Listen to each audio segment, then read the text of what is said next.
好，那么韩国瑜之前被批说意识不中立，其实我觉得韩国瑜当选立法委员后，一直努力的希望能够表现出意识中立啊，你不觉得是这样吗？啊，很多事情就刻意我就是中立啊，不偏袒国民党啊，但是为什么不中立呢？因为两个案子就是环岛高速铁路建设特别条例跟国道6号东延花莲建设特别条例，谁的提案人是谁呢？第一个提案是傅崐萁。哦，因为跟东延花莲等等，还有环岛啊，这对东部的交通都蛮重要的。第二个呢，就是这个韩国瑜跟江启臣，哦，一定是傅崐萁请他们联署，或者请他们做提案人了哈。韩国瑜说：“我怎么不中立啊？我心中自有一把尺啊。”那另外呢，韩国瑜你干嘛去给他当共同提案人？你是院长，他说我因为关心台湾的未来，这整个环岛交通很重要啊，花东的交通很重要啊。柯建铭就说：“你这严重违反意识中立，哦，你要开恶例吗？哦，然后呢，柯建铭还说，因为傅崐萁给韩国瑜压力，所以韩国瑜不得不做共同提案人，不得不签名啊。那另外呢，这个国民党有人士说呢，说韩国瑜唯一上次跟陈建仁见面，唯一跟陈建仁请托的事就是这个案子，就他关心东部的案子啊。那而且呢，傅崐萁举前例了，说。”第一个，韩国瑜没有列第一提案人，因为第一提案是他嘛。第二个，以前的院长、副院长也提过案，并不是没有啊。而且哪个法律说院长、副院长不能提案呢？这点我也不解啊。好像议会只要当了议长、副议长，立法院只要当了院长、副院长，哦，好不容易你们投我，所以很多事情我既也不质询，我也不提案，我什么都不来。他也是立委，他是选出来的，他为什么不行呢？他也有选民啊。哦，那他们就举例了，说当时生技条例。王金平跟钟荣吉就是领衔提案，因为生技条例，当时王金平是院长，钟荣吉当时是副院长，哦，所以当时有领衔，这并不是没有潜力啊。我们看一下，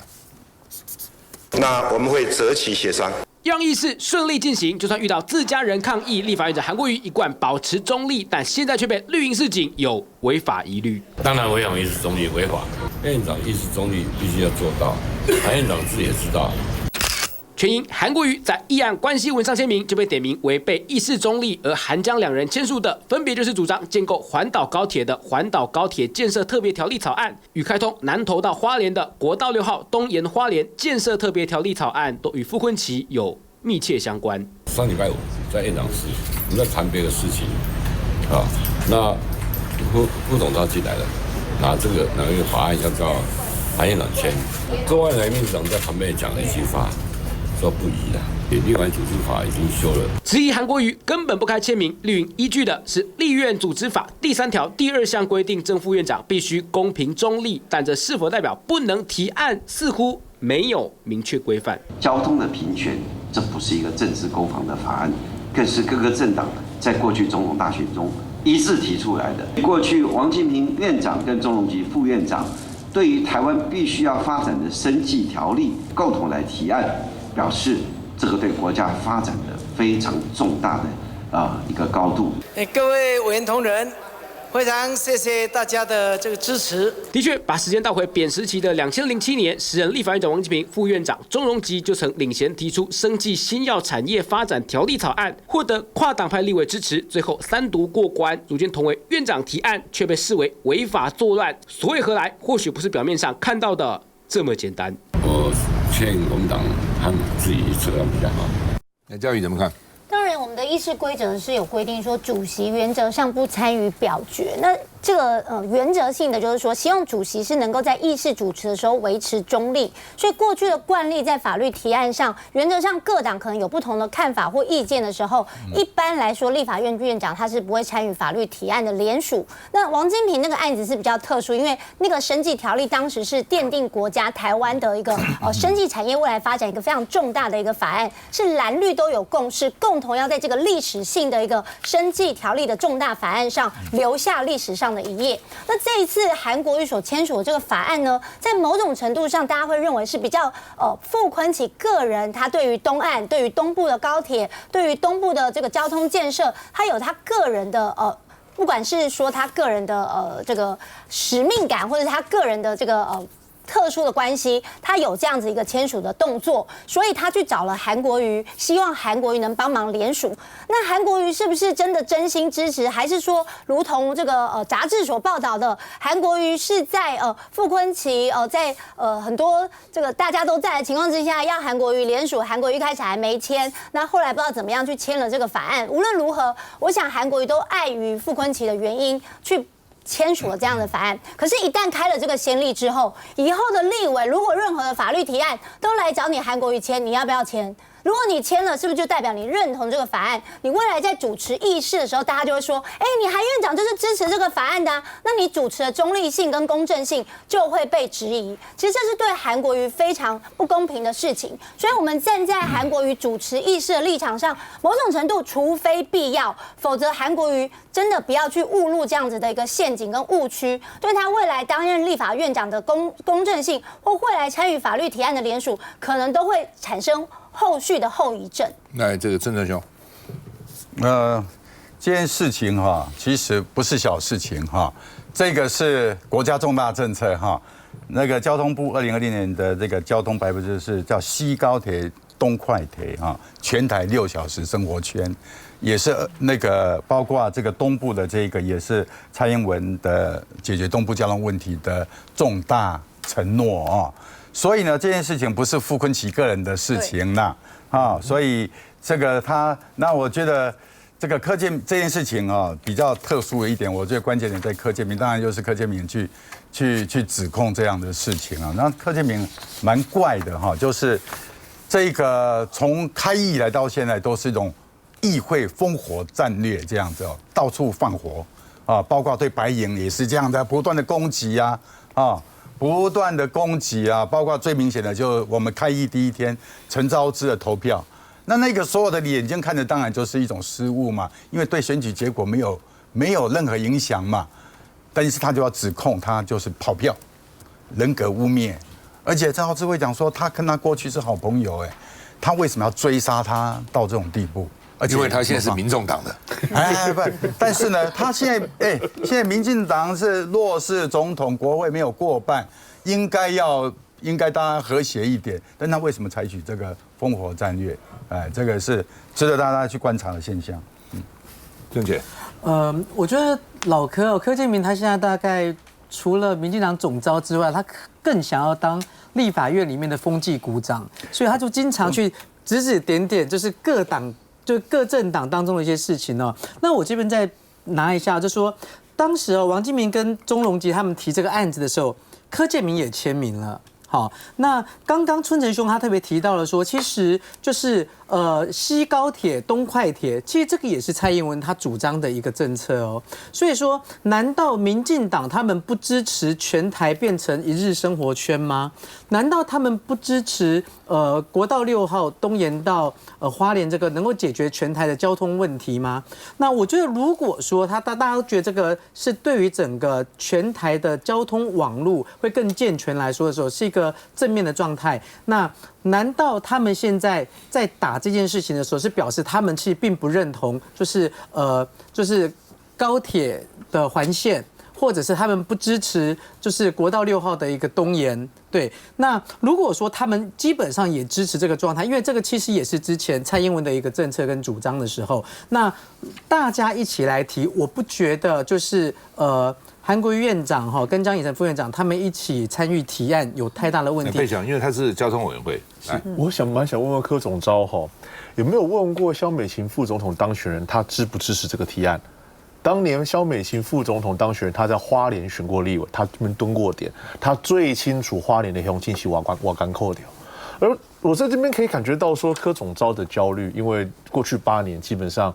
民的院长是柯建铭，是那个游锡堃，暗地里的院长其实是柯建铭。那这现在目前来讲，他已经没有办法去掌控整个立院机器了。又刚好说韩国瑜院长、江启臣副院长到目前为止都相当中立、相当平和、相当称职，不管对国内还是对国外。所以说，民进党没有办法对他批评的时候，就只好在这个交通建设上面，这个案子严格讲起来，应该是两党甚至全国都会支持的事情。我们应该利用台湾土地利用使用率多高一点，我们应该先要致富先修路，我们应该把这个高铁整个环岛连串起来。但是忽然提出来这个，就好像说，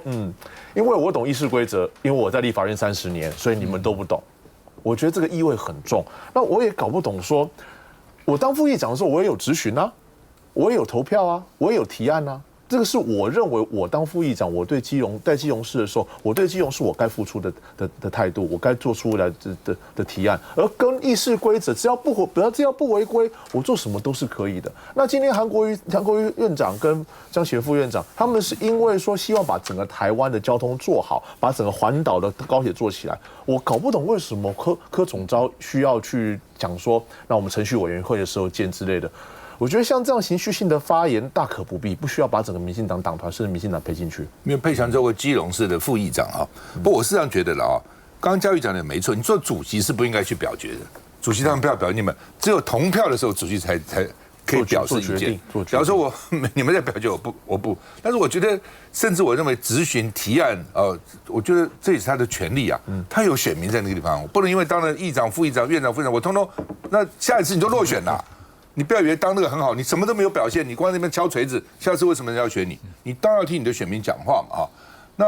而且立法院讲说提案也是你帮我帮你哦，因为法院要15个人提案嘛，政策要10个人提案啊联署啊等等，所以我觉得主席在主持议事的时候你要公正哦，你们去表决哦，那同票我才加入意见，如果不同票我不表示意见，基本上议事规则应该是这样才对了。休息一下再回来。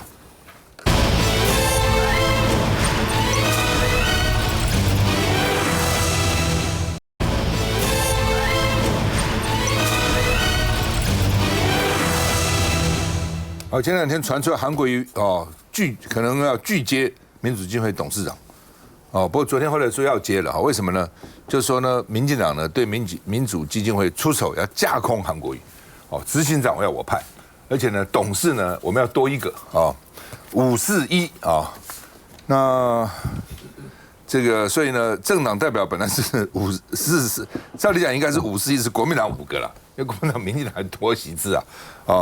那本来民进党把它改成民进党5个，国民党4个，民进党1个。那昨天晚上呢改过来了，改成441，把罗致政原来是董事呢，把它删除掉了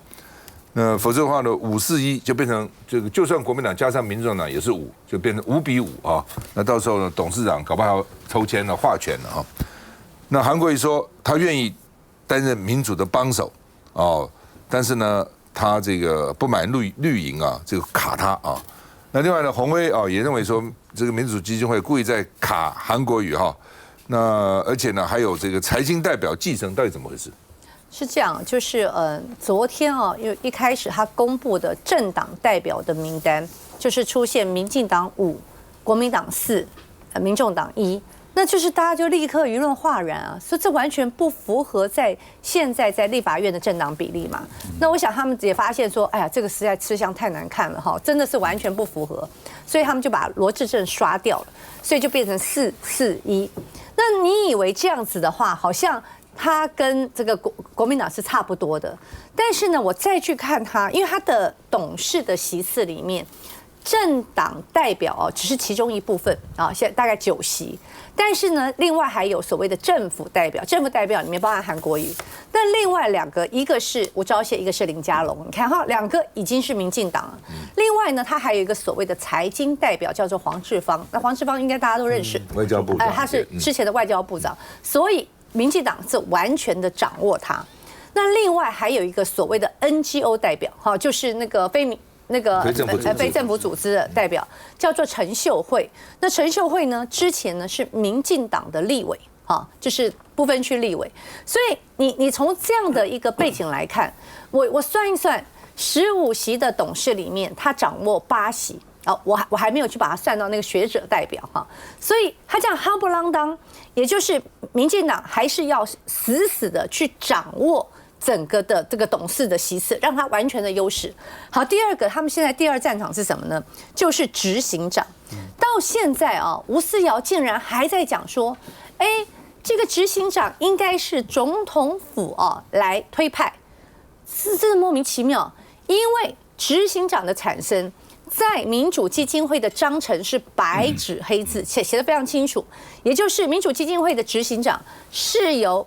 董事长提名，就是这个院长提名，经董事会决议后派任之。好，所以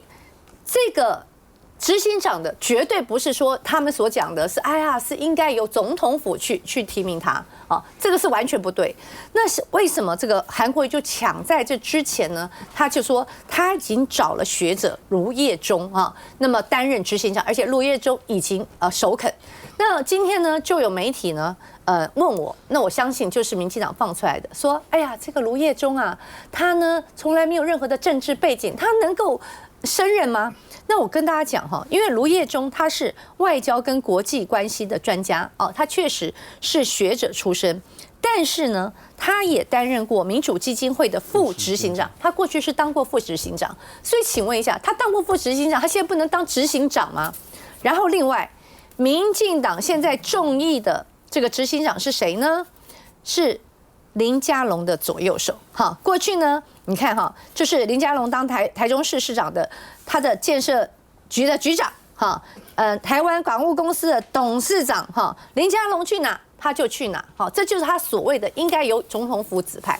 我刚刚讲了那么多，你就可以看到民进党透过这样的一个人事的掌控权，为什么呢？继续掌控民主基金会，目的在干什么呢？第一就是架空韩国瑜嘛，因为他原来就是不想让韩国瑜去当董事长，后来知道说实在是他找不出任何理由不让院长当董事长，后来呢他就直接跟韩国瑜讲董事长你去当，可是执行长我们要派，怎么会这样子呢？这样子架空韩国瑜。当然第二个有个重要理由，我之前不是就踢爆过吗？你们在补助里面一堆绿油油你的侧翼的团体包含什么游锡堃、林非凡、沈伯洋，你们的这些基金会全部都去拿补助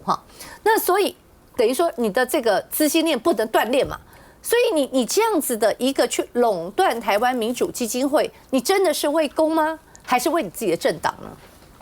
我们看一下。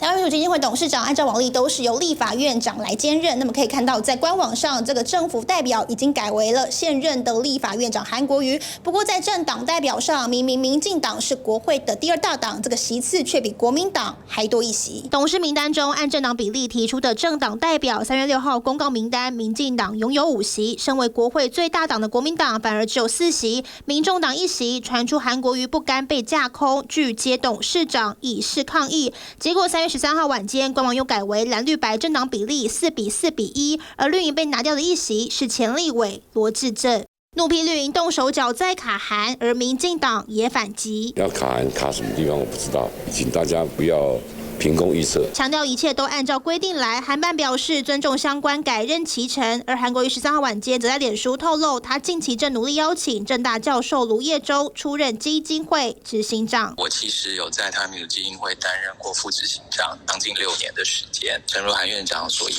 就是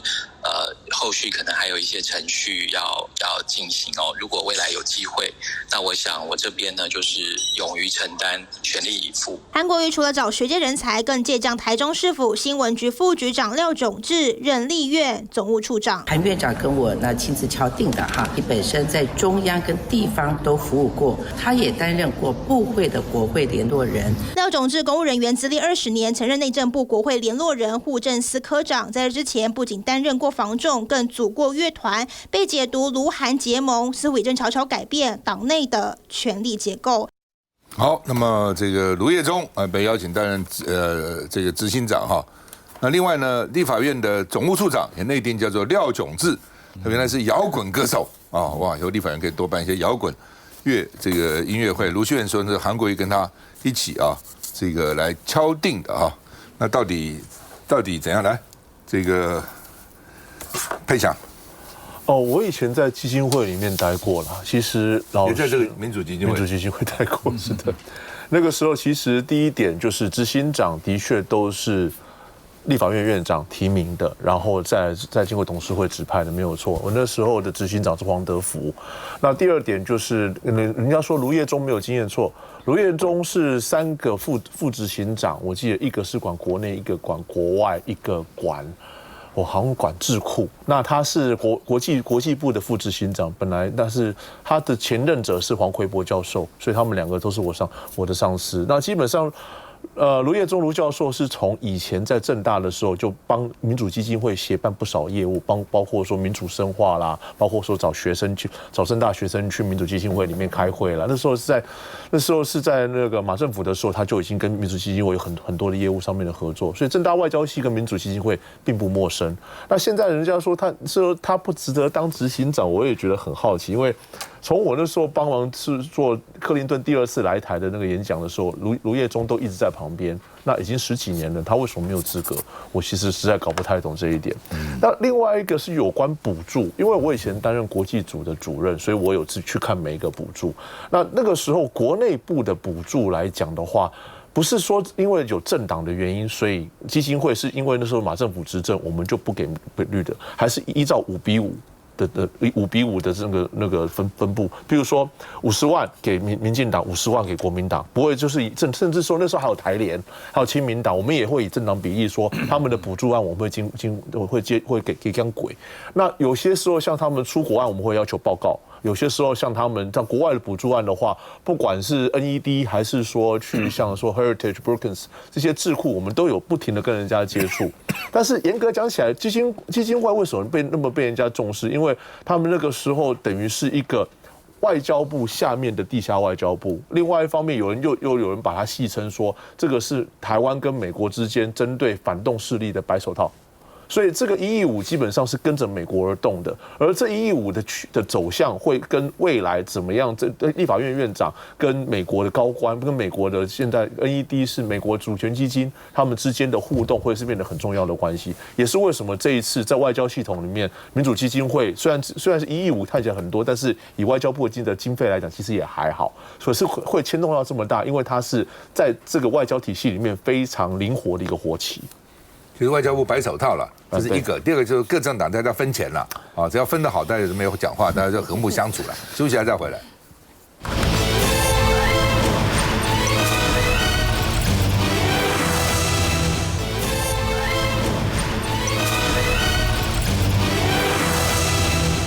好，那么因为吴子嘉说陈时中买疫苗的时候呢有贪污所以陈时中就告吴子嘉那昨天开庭那陈时中去作证陈时中说呢，这个他买的跟郭台铭之所以不一样，是因为时间不同，数量也不同那吴子嘉说呢，这个陈时中跟郭董买的每一剂有13元的差价，所以这贪污未遂，虽然没有贪污成功，但是呢贪污未遂那所以呢他在节目里曾经讲说陈时中 A 了1亿美元，那吴子嘉出庭说讲错了，更正是6500万美元我讲了讲多了，是6500万美元那他们昨天在法庭上呢，都亲自出庭陈时中就批吴子嘉叫做恶意污蔑而且他这个要跟吴子嘉求偿1000万元那到底怎么回事那到底是多少钱结果呢说吴子嘉说中呢是差了6500万美元，那陈时中的替自己辩护是说我是买贵了。但是买贵了跟贪污是不一样的，我买贵不表示我贪污只是买贵而已那而且呢，陈时中说，之所以我买的比郭台铭贵，有2个不同，一个是时间不同第二个呢是数量不同，因为呢郭台铭是3家代表三个单位呢去买1500万剂，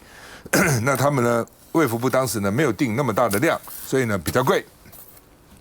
那疾管署也回应说，政府跟企业采购条件是不同的，还是我刚讲的2个，一个是时间，一个是数量那到底怎么回事？我们看一下。陈时中不满吴子嘉称靠疫苗 A 了1亿美元，份额提告，但出庭过程中也松口 BNT 单剂价格跟郭台铭采购的1剂差了13美元。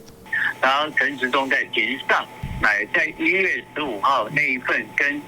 德国 BNT 签署。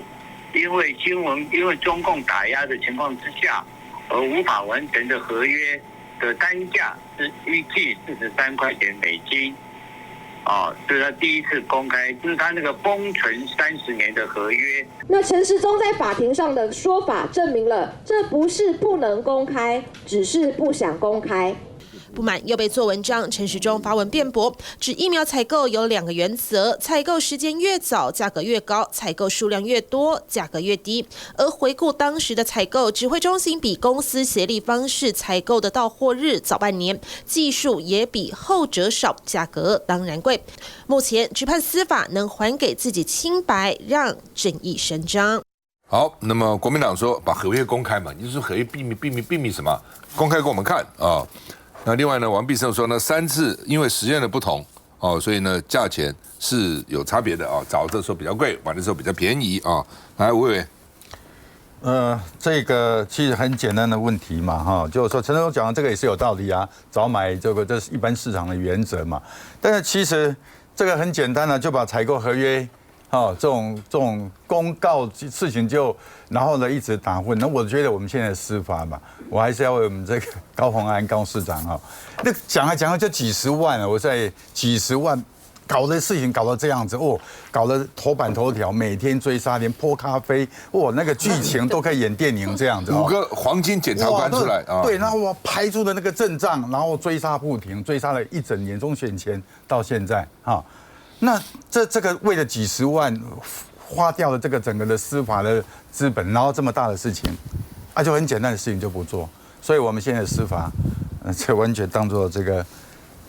政争的工具而已。教育。其实陈时中这个案子在司法法院被告的案子几百件呐，后来都结案也都不起诉。那这次陈时中去告这个吴子嘉的案子，当然就是因为说这个自己的清白要自己捍卫。那陈时中也举例说，你说这个 BNT 的采购从最早这个东阳是2020年10月，当时东阳公司来找陈时中谈的时候是200万剂，200万剂是多少钱呢？一剂要73美元。那后来到了2021年1月，陈时中去跟 BNT 原厂谈的时候，已经降到了43美元采购的是500万剂。那再到你说台积电、鸿海、慈济共捐了1500万疫苗，那是2021年7月，又隔了半年，这时候一剂降到了31美元。所以吴子嘉就说：“哎呦，为什么这个鸿海他们只买31美元，你却买了43美元，贵这么多？”所以你也知道那个时间点，刚刚也这个春成委员讲了，找了半年，在时间比较早、采购剂量比较少的情况之下，比较贵的价格，我想大家是可以理解，尤其是当时疫情正是最高峰的时候，大家都是抢疫苗，买都买不到，可能捧着钱都买不到了。所以在这种情况之下，当然整个疫苗的问题，我觉得最大的关键就是当时大家所质疑的采购的价格合约为什么不能公开？有这么多的谣言不断的攻击政府的时候，为什么当时这些所谓的保密合约坚持就是一定要保密？可是问题是，这个是当时疫苗的原厂所要求的，必须要保密采购的价格，因为他们同时可能跟很多不同的国家去谈判，那采购的价格可能每个国家都不一样，所以在这种情况之下，我觉得政府有点是有口难言。但是司法该厘清的，不管是这中间有没有人谋不彰，有没有贪污，我觉得赶快把真相让大家水落石出，这是最重要。我是觉得啦，这个案子其实就透露出来一个，就是其实政党轮替这件事情是非常重要的就是说，其实你自己认为说呢，30年的保密是您应该要有的，但是确实大家有非常多的质疑。你说中间的话呢，纯粹只是一个时间差吗？时间差可以差到这么多吗？有没有任何的其他的政治考量在里面呢？那我想这个人民是有疑问的那有这个疑问的话呢，那现在因为你基于你自己说保密了，那现在政党并没有人替，所以只好用司法的方式来解决。那我不晓得这个保密30年在司法的面前是不是可以去解密，还是某个程度用不公开的方式去拿出来作为一个证词？那否则的话，就算陈时中他本身并没有中饱私囊贪污，但是这个问题本身，我很想问的就是说，那么你拿一个国库去付出这么大的一个代价，而且重点在于说，当时很多人等待那个疫苗等不到，因此呢，那么多人命丧黄泉，那谁要负责任？所以呢，今天一个错误的政策，就算你没有贪污，你不需要负刑事责任，那是不是应该监察院要进行调查？因为陈时中承认啦，我买贵啦，那你说我买贵，你有没有任何错误的判断？那你错误判断，你需不需要负责任？还是大家都觉得一拍拍屁股就反正我走了，我要卸任了，然后买贵了，不好意思，我也没有中饱私囊，那就算了吗？那所以我觉得这件事情就反映出来的就是一个司法，一个行政权行政权可以扩大到多大的问题像我们刚刚在讲这个民主基金会，我觉得这也是为什么民主基金会现在呢一副要教爱教不教不想教？那就是因为他就怕你交给你之后，你很多东西过去的东西通通抖出来了嘛。这我们刚刚讲的就是一个政党轮替的问题。他今天不想交给你，你说1亿5多不多？你说不多也算多啊。中间，尤其在过去这些年，传出那么多的什么裙带关系，谁能够申请到补助呢？哦，副执行长的谁谁谁，哦，董事长的谁谁谁，那为什么都是这些人申请到补助呢？那而且补助了以后，除了这个补助之外，还有啊，民主基金会做什么呢？很多大外宣、大内宣都靠民主基金会啊。民主基金会开一个非常盛大的会议，以这个民主价值为号召，哇，我们又邀请哪一个国家的国会议员来，又邀请哪个国家的国会议员来了。那做的是什么呢？做的是你的大内宣、大外宣，是有利于谁呢？有利于国家吗？还是有利于你民进党的政党的形象呢？还是有利于你台美之间的关系的建立呢？因为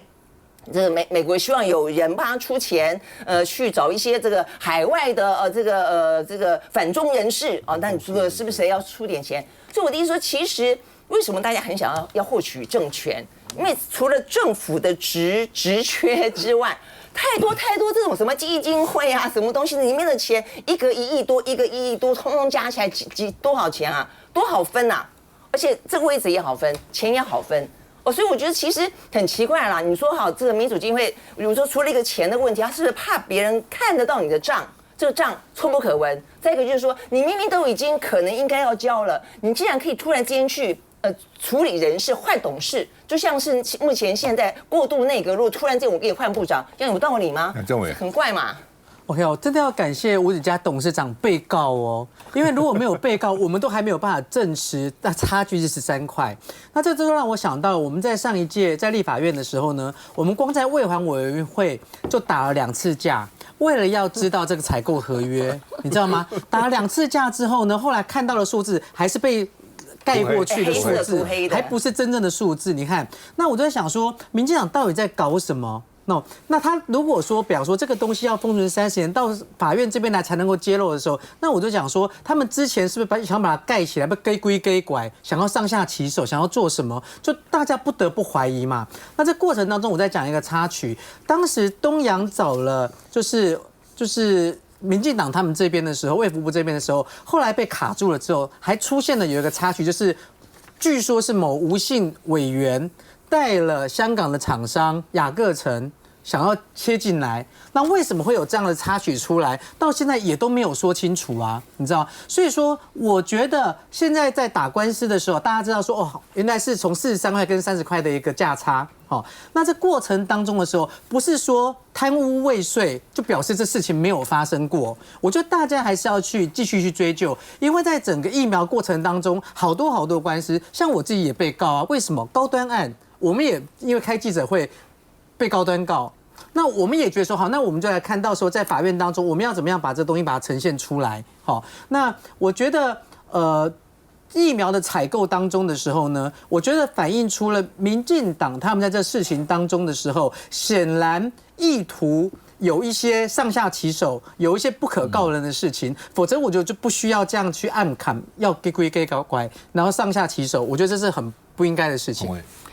这个BNT 的疫苗，其实当时就是大家在讲说，疫苗封存30年，或者小吃店它也可以进口快筛剂啊。那16亿的这个预算到底是怎么花的？那其实大家都知道，在这个整个疫情期间，政府是花了大笔的钱，这个钱流向到哪里？甚至当时在讲高端的不？高端不是记不记得在选前廖伟翔公布了一个录音带啊，就是他们说其实700块，可是后来政府买到900块，这中间价差也很多差到200块，这是国产疫苗的部分。那后来这个高端说要告廖伟翔，因为我陪廖伟翔开记者会，说也要告我等之类的，反正我身上现在已经很多官司了。那我的意思就是说，这么多的疑点，我们可能未来慢慢才能够去厘清。比如说像这个BNT 的疫苗的价格采购，它本来说封存30年，今天是陈时中被告了嘛？不，那个陈时中去告人家，好，陈时中终于愿意去讲说，当年他到底他花多少钱？那果然这个价差不少13块美元，大概390这样子啊，将近400块。那这中间，我今天看疾管署说，哎呀，企业采购跟政府采购不一样。没错，我们每一次在政府采购，买的又贵又烂，对不对？永远都这样，同样的东西，就像我们在讲说，立法院的电梯大怒神，我常常都觉得很奇怪，你在这个外面的这些企业大楼，你如果搞个大怒神，你试试看，这个老板早就把你 fire 掉了，这让你回家吃自己。但是我们都没事，好，照样一直等到改朝换代了哈。那现在有一个新的总务处长来，然后他又爱讲哈，这个民党还要讲说，哦，你看哦，这是什么卢秀燕的人。会做事，看他会不会做事。我想请问民进党，你真的就是你们这些立委也在中心大楼上班吗？你真的觉得你很愿意今天只要是你民进党执政是民进党的人，你愿意去做那个大怒神吗？所以我觉得不要再把这个视作理所当然。企业跟政府采购不同，不应该是政府买的又贵又烂。这点我一直不解哈。照理讲哈，我如果是个厂商，我东西卖给政府，不可以跳票，对不对？保证拿得到钱，这不是很好吗？我那时候刚到环保署去，我怎么买东西，你知道吗？我一方面叫环保署的这个总务去查价，一方面我自己叫外面的公司，你帮我去查价钱，外面都比我们报的价便宜，一定是便宜的。我就问我说为什么会这样呢？而且便宜很多哎，我们政府怎么要买贵呢？政府本来就应该买贵啊，不是这什么话呢？政府为什么本来就应该买贵呢？这很奇怪啊，所以我真不解这个道理。政府买应该便宜才对，怎么会买贵呢？休息一下再回来。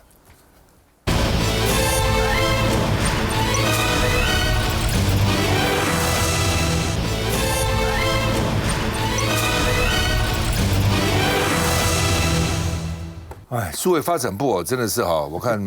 争议蛮大的哈。那因为唐凤部长花钱嘛所以。国民党委员或是这个在野党委员认为花太多了，这个租金7000万，那就要主计长呢说你为什么批准这个预算？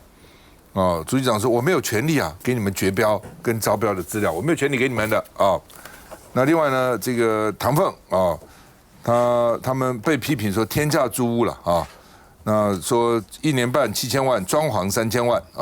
那到底贵还是不贵？那数发部说不贵。说呢，装修费每平只有2万多比市场行情还低，不是天价。不过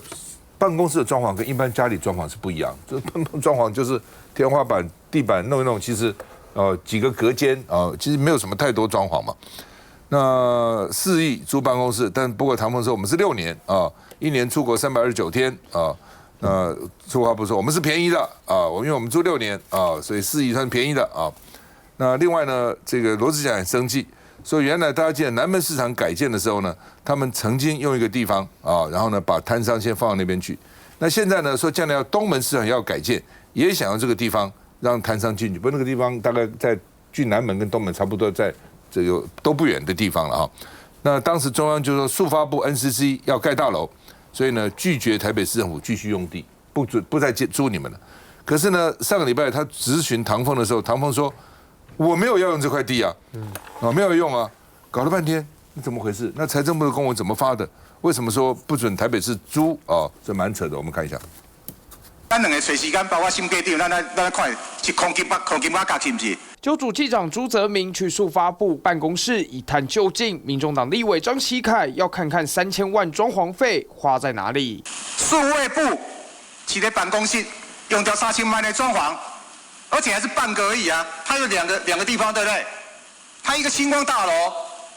用掉3000万，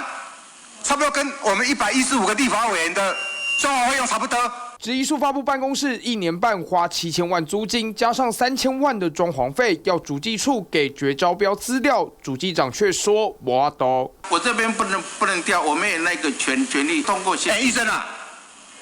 本席要这个资料过分吗？政府资讯公开是应该的这个也没有弊端的话，何惧之有立委要招委评评理，最后才是要主计总处整理资料后交出。数发部办公室接连被蓝白质疑，尤其被指1年豪撒4亿，部长唐凤这样澄清：我们6年的租金是2.9亿，所以首先你看他把6年去掉。让大家觉得好像1年或1年半。对。那第二个是说，我们6年租2.9亿，其实每月每坪的租金跟台北商办的平均比起来，我们是租比较便宜的。澄清部会是被断章取义，但传出被副总统赖清德点名表现不太满意。唐凤也说2人互动经历。之前他在当院长的时候，我是政务委员，所以那时候我们对像社会创新啊、开放政府、青年参与这些业务，这些业务都是院长当时赖院长非常关心的，所以那一阵子是常常互动。说被点名，一切都是捕风捉影。唐凤说法与绿营相同口径。我觉得当然，唐凤部长是集万千宠爱于一身啦，所以他对于这个花钱不手软的这个在数发部里面，因为预算也非常的多，所以一直以来都引起蛮多的争议哦。那大家对数发部的期待，当然是希望说，在打诈还有数位科技，跟让这些中小企业哦，它能够引入智慧科技的提升，能够有帮助，而不是说执着在办公室的装潢或是地点哦，甚至过去我也曾经质疑过他们在台北车站星光大楼所租的这个豪华办公室到底目的是什么？那当时部长的回答是说，因为那里是交通最方便的地方，会有很多只来自台湾各地会来数发部办公的人的方便。但是大家会认为说，数发部不是应该是以网络为主吗？那这个实际上实体的办公室到底对数发部来讲有多重要？我觉得这个可能就是画错重点。所以到现在数发部一直被质疑的点就在于说，打诈的成效不彰，可是在其他层面大家所看到的光鲜亮丽的办公室跟地点跟这些豪华的租金，有点相较之下失了比例原则。好，那数发部的编制是600名啦，那其中可以300名约聘，所以他就说你搞的约聘都当网军。当你绿营的网军，唐凤说，其实我们现在用的只有75个人，只有占12%，并没有用的这个300个人哈。来，这个吴委员，我觉得唐凤是造神嘛，就是整个民进党一手把他捧起来的，哇，这个一开始的故事好多神童啦，然后怎么样哦，但是后来我觉得就落惨了啦，就落惨的一个就是，事实上在他的主要的业绩上面哦，其实业界啊，包括在这数位界。是对他的评价是不高的，经常动辄喜欢这种造神运动动辄100亿投的这么开发 APP 啊，然后去做一下，但是对于我们的数位化的什么数位户到底做了什么，很多的普及化事实上都没有做起来啊。然后另外再讲到这种商办没有做事情我们就低调一点又喜欢这个商办，他把那光。公家办公室的这种跟商办在比，商办要比又最贵的，这个公家这个闲置的土地、闲置的办公大楼有多少？很多，然后呢，租金租给别人很便宜。你看我们政府在租给人家的那个然后他要比照的商办，就是说整个的这一些，他也完全这个没有所忌讳的这个是让人诟病。对，我就觉得她有点像天之娇女啦。那为了她就是说，我觉得体制也被破坏了。为了她，你看我们的科技部可以降回国发会，然后不是降回国科会，然后她突然间就变成一个数发部。那照理来说，数发部的要什么样的内容呢？他想做什么内容就做什么内容，他不想做什么内容他就不要做什么内容。所以突然之间呢，什么打诈也不归他管了，他就是有兴趣做治安，有兴趣很可能我们看不到的，可能有一些跟台美之间的什么情报啦，或者是说什么样子的一些呢网军，我们真的不知道。所以呢，你看他这个就是因为是天之骄女关系，不只是体制当中，你看到这个架构被破坏，我觉得他的证据就刚刚春成讲的，就是他到底拿出什么东西来？那但是没有拿出东西来，他对很多东西他就是花钱如流水的感觉。你要说这个大人才要做选择，你看他真任性，这块地我可能都要，就被不给你做了，然后呢别人要就不能动，突然间我没有要那所以就因为他就是。我觉得就是真的是太天之骄女了，所以所有的资源好像都在手上。那真的大家期待他做的东西，他又没有做所以我其实某个程度来讲，大家会回答到说。商办这个什么价格啦，还好不怎么样子，3000万是小事等等。我觉得他不叫做不知民间疾苦，我觉得他叫不顾民间疾苦，就老百姓怎么看，大家期待他做出什么成绩不重要，今天只要小英觉得他做得好就好。所以我觉得这个事实上是很大的一个问题了你说数位部重不重要？很重要对我们整个数位的发展来说，我们的软硬体，台湾是一个半导体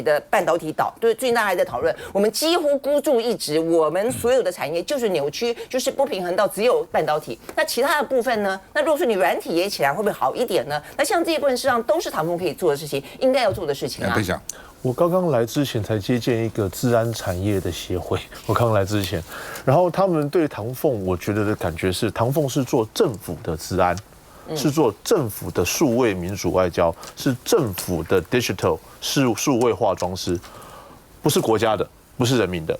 因为我在交通委员会嘛，说我有机会直接问到唐凤有关诈骗，因为名人诈骗现在很多。我说名人诈骗怎么办？如果连我1月13号当选，1月18号人家就用我的资讯去做个假粉专的时候，我该怎么办？他说有业务请找165。我当下不知道该讲什么。有业务请找165诈骗专线。我说那你要去过滤，那你是数位发展部，你要过滤这些资讯，你要过滤这些数位资讯，你才帮我们厘清才对啊！那要等到我有管理广告平台的权限之后，我才有办法。等于是 Facebook、IG、Thread 什么的给他管之后，他才能帮我们过滤这些资讯。我就觉得说，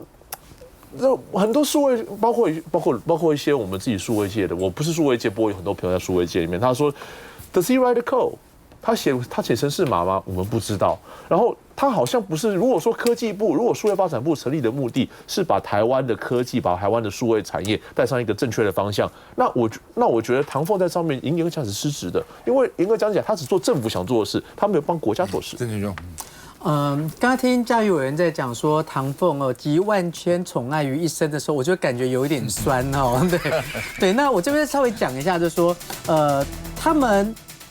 就是数发部总共598人哈，那他们用到3400万去装潢，平均一个人大概要56000多块。那立法院里面呢，我们就算整个113席委员哈，加上助理，假设有900人的时候，我们总共花了只是3955万，好，平均一个人大概4万多块。所以显然，在唐凤领导之下的数发部是比立法院更高级